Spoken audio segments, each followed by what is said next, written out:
Welcome to Mark's Gospel for Holy Week and Easter 2020.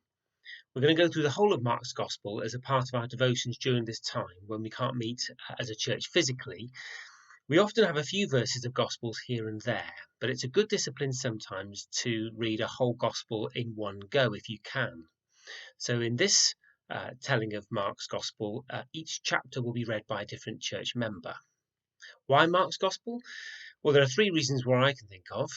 Firstly, at 16 chapters, it's the shortest of the four Gospels, so it's slightly easier to cover and to get a sense of Mark's overall themes, his style and patterns of writing.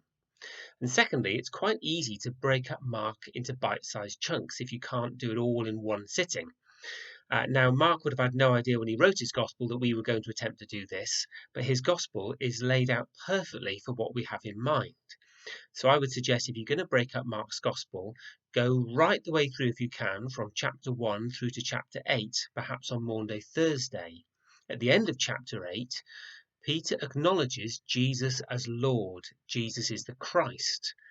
And considering that Jesus had spent the previous 8 chapters repeatedly telling his followers and the people who he heals to keep silent, to keep quiet, it's as if halfway through the Gospel, the cat is out of the bag, and the messianic secret, as it's often called, is suddenly known.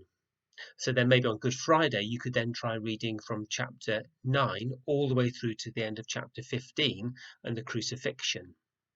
I suggest then leaving chapter 16, which is the resurrection, until Sunday morning, Easter Sunday, and hear then about Jesus rising from the dead and appearing once more to his friends. So I hope that this Easter, this unusual Easter, you can enjoy and learn from Mark's amazing gift in telling the story of Jesus' ministry, his passion, his life, death, and resurrection, all for our benefit and for the benefit of all who need to hear the good news of Jesus Christ, the Son of God.